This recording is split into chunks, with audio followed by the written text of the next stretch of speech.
आज मनुष्य ने सोचना सीख लिया है, पर महसूस करना भूल गया है। दिमाग तेज हो गया, पर दिल खाली हो गया है। हम मशीनों जैसी जिंदगी जी रहे हैं, जहाँ काम है, शोर है, दौड़ है, पर संवेदना नहीं है। बुद्ध आज एक ऐसी बात कहने वाले हैं जो हर उस इंसान के लिए औषधि है जो अच्छा बनना चाहता है, पर अपनी ही भावनाओं से कट गया है। मनुष्य बनो, मशीन नहीं। कहानी की शुरुआत। लोहार का बेटा। एक बार बुद्ध एक नगर में ठहरे थे। संध्या का समय था। हवा में हल्की ठंड थी। उसी समय एक युवक उनसे मिलने आया। उसका नाम था अर्णव। एक तेज दिमाग वाला, पर भावनाओं से डरने वाला लड़का। अर्णव शहर के प्रसिद्ध लोहार का बेटा था। वो काम में अत्यंत कुशल था, पर अत्यंत कठोर भी। उसके जीवन में एक ही नियम था, मतलबी मत बनो, पर कमजोर भी मत बनो। वह हर काम दिमाग से करता था, कभी दिल की नहीं सुनता। उसके पिता बूढ़े हो चुके थे और अर्णव उनके साथ अच्छा व्यवहार नहीं करता था। वह कहता, दिल दिखाकर क्या मिलेगा, लोग सिर पर चढ़ जाते हैं। पड़ोसी उससे डरते थे, दोस्त उससे दूरी रखते थे, और पिता उसकी आंखों में अब अपना बेटा नहीं देख पाते थे, एक मशीन देखते थे। इसी अकेलेपन और कठोरता की आग में जलता हुआ अर्णव बुद्ध के पास पहुंचा। अर्णव का प्रश्न। अर्णव ने बुद्ध को प्रणाम किया, फिर बोला, भगवान, मैं दूसरों से दूरी क्यों रखूं? भावनाएं दिखाने से लोग कमजोर समझते हैं, इसलिए मैं सब कुछ दिमाग से करता हूं। इसमें गलत क्या है? बुद्ध मुस्कुराए। हवा में मौन फैल गया। फिर बुद्ध ने पूछा, अर्णव, एक प्रश्न का उत्तर दो। लोहे को पिघलाने वाला क्या है? अर्णव तुरंत बोला, आग, और कुछ नहीं। बुद्ध ने दूसरा सवाल किया, और मनुष्य को क्या पिघलाता है?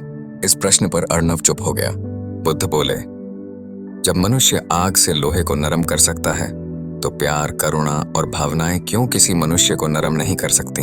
अर्णव ने तर्क दिया, पर भगवान, भावनाएं धोखा देती हैं, दिमाग सुरक्षा देता है। बुद्ध ने शांत आवाज में कहा, दिमाग रास्ता दिखाता है, पर दिल यात्रा को अर्थ देता है। सिर्फ दिमाग से जीने वाला मनुष्य जीवित नहीं, सिर्फ कार्यरत होता है। बुद्ध की अद्भुत शिक्षा। बुद्ध ने अर्णव को पास की झील तक चलने को कहा।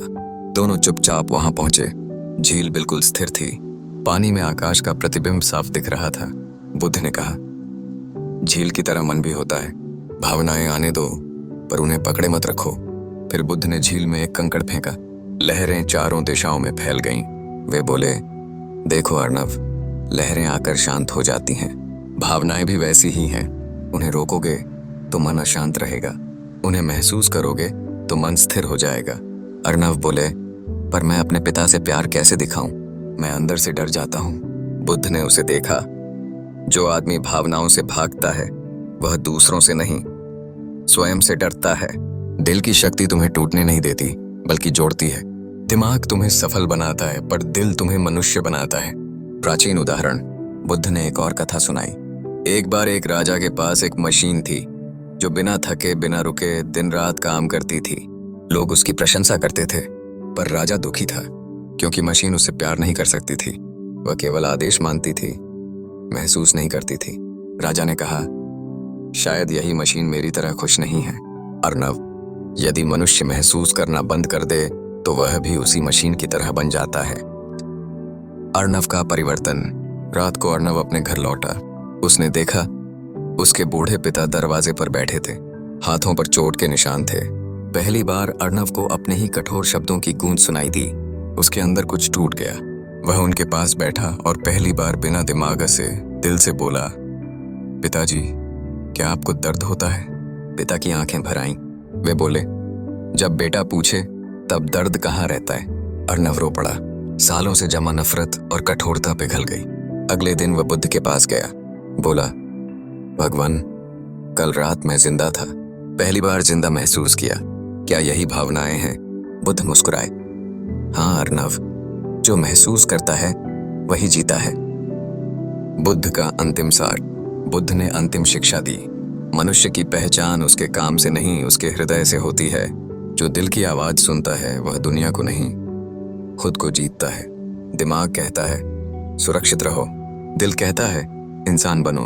और अर्णव, जीवन दिमाग से चलता है, पर दिल से खिलता है। शायद आज हमें तेज दौड़ने की नहीं, थोड़ा ठहर कर महसूस करने की जरूरत है, क्योंकि जिंदगी मशीन बनने के लिए नहीं है, मनुष्य बनने के लिए है। अगर आप भी आज किसी को एक शब्द भी दिल से कह दें, तुम ठीक हो, नहीं तो शायद किसी का दिल और आपका जीवन दोनों बदल जाएं।